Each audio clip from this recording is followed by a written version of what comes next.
Do you ever get home from family holidays, then sit around the table and talk about which were the best bits? Because we all have different joys from different experiences.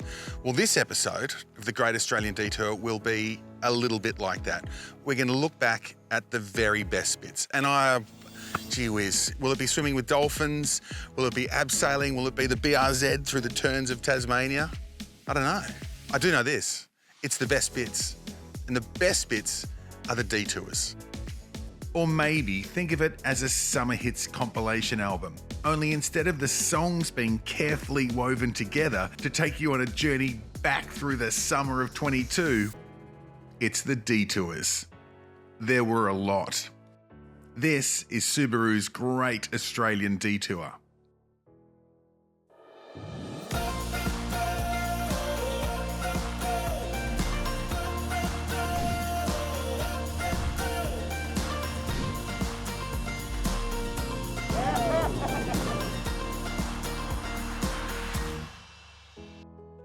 It really is a terrific reminder of how much Australia has to offer when we venture off the main road and open ourselves up to finding something new as we drive from here to there. Subaru's Great Australian Detour has been like a tour of discovery, and maybe that's one of the secrets to travel. Take a little longer and make the drive the destination. There is literally so much to see and do in this country, sometimes we just have to turn off to turn on. Having said all of that, it was hard to choose the best bits from the almost best bits. So coming up in no particular order, you're in for a bit of a ride. Adventure, of course, and fuel of the food variety, because we all love to talk about food. And the very best drives. When you have so many amazing Subarus to pair with our iconic roads, it's quite possibly the most difficult best of to choose from. The thing about Tasmania is, if you know, you know.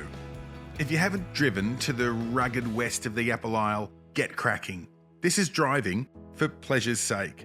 The section of road called 99 Bends, just east of Queenstown, was literally the best. I've been looking forward to this. Queenstown, at one point, the richest mining town in the world. And to get there, you go down the Gormy Hill and the 99 Bends. Now, I know there's 52 bends, but it's called the 99 Bends, and it is one of the great highlight roads you can drive. My daughter did it recently with a friend in a van. She said it was like driving a loaf of bread. Such fun. We're not in that. We're in this. This is a classic rear-wheel drive sports car layout. It has the ultra-low centre of gravity, and it's a 6-speed manual. So we've got push to start. Oh, that is the 2.4 litre horizontally opposed boxer 4-cylinder engine. That's a satisfying growl. Okay, let's go. Been looking forward to this.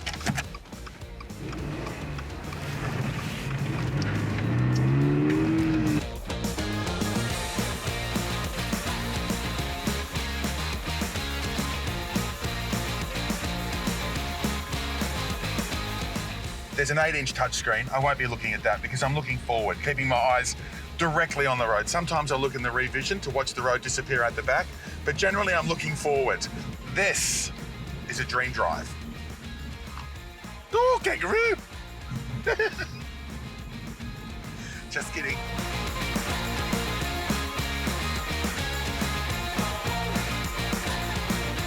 And what do you do once you're in Queenstown? Well, you cruise around a bit so people can pervert your car, and then you fill your boots with adventure. While Queenstown's still a mining town, it's morphing into a full-blown adventure tourism destination. Hiking, mountain biking, and the best way to see the famous hue and pine, rafting. Been so spoilt in the BRZ, I now get to ride in a loaf of bread. We're going rafting. The rafting experience is fully immersive.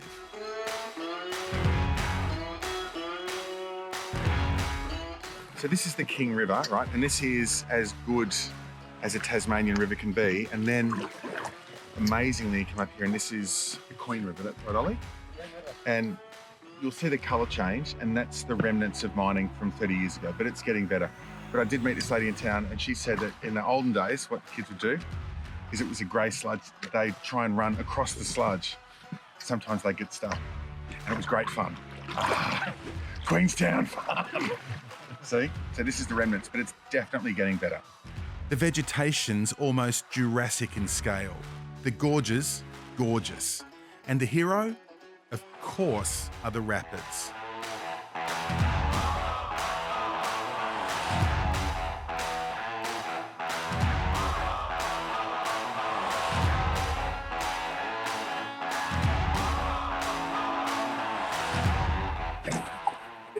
It's gorgeous. Gotta remember to look up and around if you're watching the water going, oh.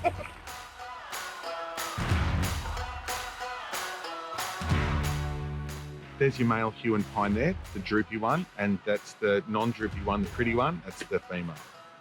Together, forever. Just make it like a home and away version of hue and pine.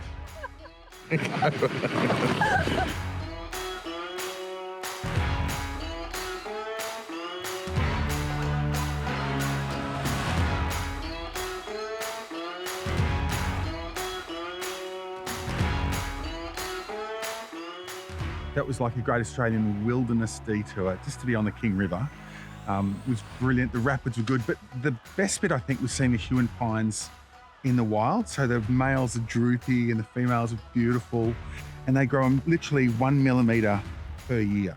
So when you see a big one, they're just hundreds of years old. And to see them like that, as they should be seen, is quite special. Nice detail.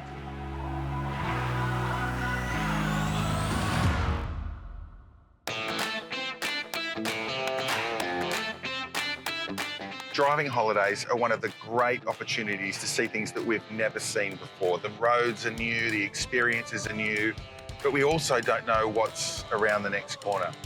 It's not clear how many iconic roads there are in Australia, but there's a fair chance we Subaru'd a few of them. Sometimes it's about the road itself, the twists and turns or the ups and downs. Much of the driving on the west coast of Tassie could and probably should be called iconic. The East Coast too.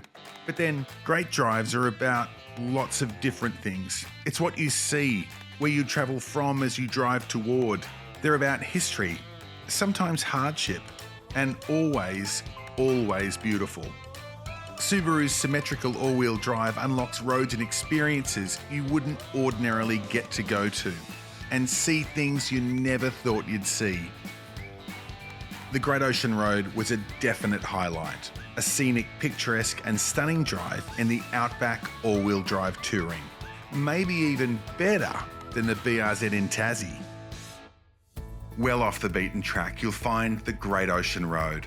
This road, this historic monument, takes you along the Southern Ocean, riding huge limestone cliffs, past beaches to surf, through rainforest and pastoral land, beside a dormant volcano, and there's even a food trail. The Great Ocean Road is a living history, a place for stories to be heard and memories to be made. Here it is, the beginning of the Great Ocean Road. Technically, it begins a little bit further east in Torquay, but this is the spiritual beginning. It's over 240 k's of heritage-listed road. It should take really, 4 hours to drive that far? But it's going to take us a bit longer than that. There's a stack to see. Think of the Great Ocean Road as the sea change of driving holidays. Arguably Victoria's best coastline, this is the best road south of the Yarra. We're going to start in Lorne, generally under 2 hours from Melbourne, depending on the wrestle down the Geelong Road. To fully appreciate the Great Ocean Road, it helps to know how it came to be. Peter, the Great Ocean Road really is one of the great coastal roads of the world, isn't it? It is one of the great coastal roads of the world, not only in terms of a feat of construction, but as a destination and as a visual monument. It attracts more people than both the Great Barrier Reef and Uluru together. And heritage listed, so this must be one of the only, is it the only heritage listed road? To my knowledge, It is the only heritage listed road, and it signifies its importance mainly to the method of construction, the fact that it was largely returned servicemen from World War I that were engaged in construction. And in fact, the road itself is the longest war memorial in the world. So, and that's what a lot of people don't realise, isn't it? That it's, you know, it's 240 k's of war memorial. Exactly. That's exactly right, Andrew. People come under the archway at Eastern View, Yeah. and they think that that archway is the memorial to the returned servicemen. In fact, that's a memorial to a Major McCormick, who was the chief engineer for the construction of the road, but the road itself is the memorial to the servicemen. How significant is the road as an engineering feat, given it was made by man and muscle and shovel?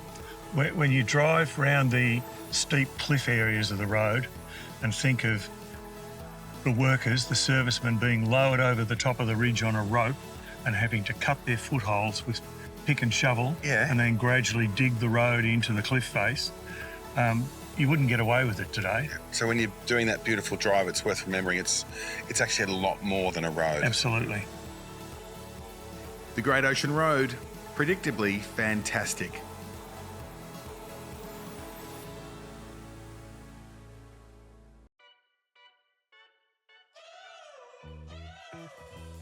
Of course, you'll need pictures from your Great Australian Detours to go with your stories.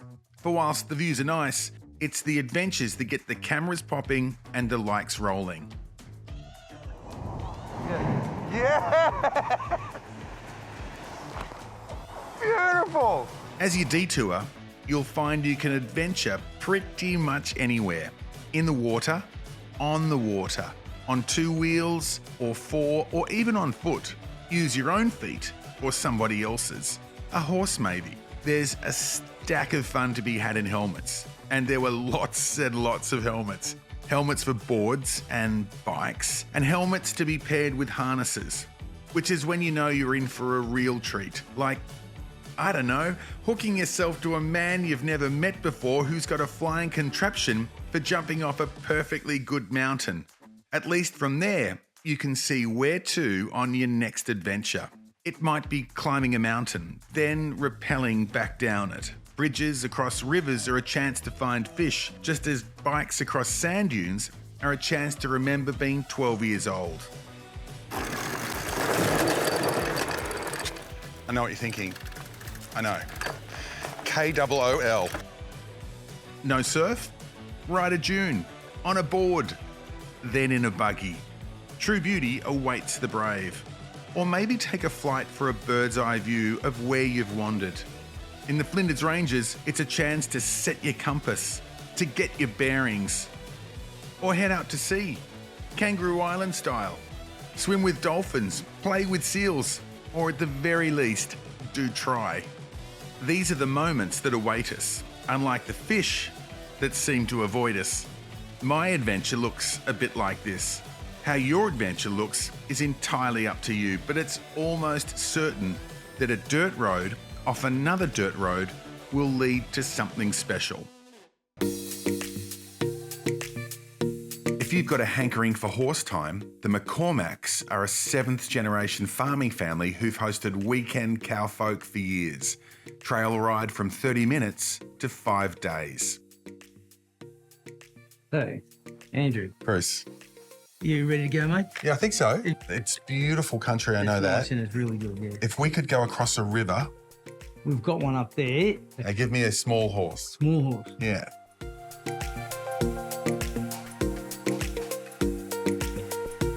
Beautiful. How's that feel? Yeah, That good. Feel all right? Yeah, I actually feel like I should have worn longer socks.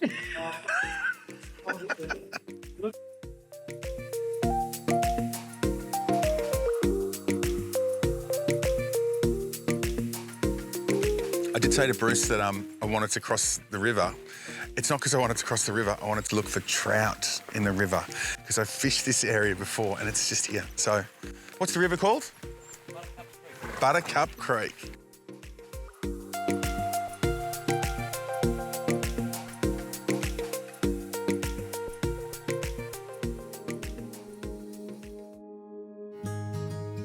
Bruce, you've done this your whole life, so what's the joy in riding and taking people riding for you? I think it's that freedom you get, the freedom of just that and horse, and there's just nothing else there, you know. And I enjoy that.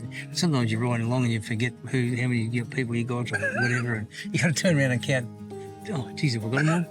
Yeah. You know, that you just switch off. Your mind goes into no man's land. Yeah, so it's nice that you have the same moment that... Yeah, I do, and I'm assuming people get the same feeling. Yeah, yeah, all right. So what's your tip for the ride back? What have I... You still need a lot of work. You need a lot of work. You're nowhere near... I got to stop scrunching my toes. You do? Yeah. I don't know why you do that. I don't know why I do it. Melbourne Cup, I'll race you. How about that? Melbourne Cup. The only reason we're doing this whole thing is so I can wear my birthday hat. You know that. Yeah, I know. You know, and a hat's not a hat till a dog's had pups in it. It looks a bit sort of newish. Yeah, it doesn't smell anything like that. No, That's not a hat till a dog's had pups in it. Okay, I've learned. Thanks very much. It's an old I like that.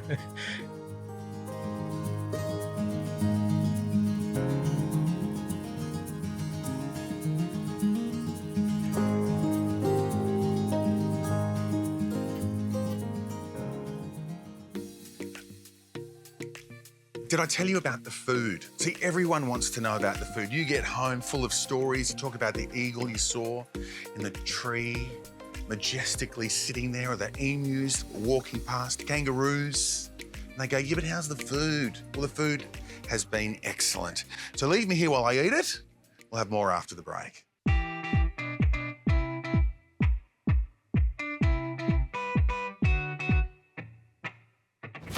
On Subaru's Great Australian Detour, I ate a lot. If I can convince my stomach to hit the open road, almost guaranteed the rest of me will follow. Well, stomach, the good news is you can have just about anything. What do you call a bush tucker? Because it's from the bush, it's not from the supermarket. That's what call it supermarket tucker. Come out and have a good feed, ladies and gentlemen. Bush tucker. One of the best things about travelling Australia is we're not wedded to a particular style of food. We're a fusion, a melting pot, a surprising roadside help-yourself fridge full of bread, an ice cream shop an hour from the coast, or a still-kicking lobster an hour from catch. I didn't actually want their 2-kilo beautiful fresh lobster half price that I could get it in a shop anyway. But what I wanted was a sandwich in a packet I can't open with white bread and plastic cheese. At our very best, we're freshly picked and local and a reflection of the world around us. On detours, we often get to meet the inspiration that create the flavours. Out here, the people are as important as the taste.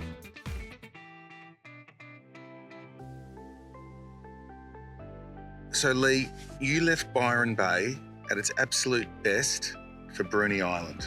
Correct. So oysters are my absolute weakness, right? I'm not going to apologise for it. No, we don't want you to. I love them. Good. So what is it about the Bruny Island oysters that make them so special? And if you've got beautiful flow through of current like we've got here on the Doncaster Channel and pretty much all through Tasmania, that nutrient gets washed through the water. Algae loves the nutrient. So it feeds, and as algae grows, it's the perfect food for oysters. They just consume that nutrient. Yeah. These oysters, you don't sell these on the mainland. No. They're only sold here. Yeah, every oyster we grow, we're firm believers that we'd rather people travel here and have an oyster than our oysters travel a long distance. We're sitting here for a reason. Yeah. Like I said, your lease is literally 200 metres that way. Yeah. That's a Pacific oyster, okay? That's still alive. And this is large. This time of the year, they're a full-bodied oyster. You can eat it. I've got plenty more to No, open. the thing is, like, do I wash it? Oh my God, my mouth is already... Do you wash it? Look. Do we wash it in the water? Well, here's the thing. If you have a look at that, that's ocean. Okay, great. That's ocean, and that's clean. Okay, that's beautiful. It is beautiful. Isn't And it? that's beautiful. Let's make another one. Oh, we can do that. And the secret of a good oyster is that beautiful bowl there because it holds more ocean. And if it holds more ocean, you have a happy oyster. And sometimes there's pearls in them as well. No, there's not. Yes, there is. There is not. I'll show you some pearls later. Truly, there's some pearls. All right, you can have that one. Can I have that one? Yeah, I can't believe it. He does it for a living. I'm gonna. We'll get some more.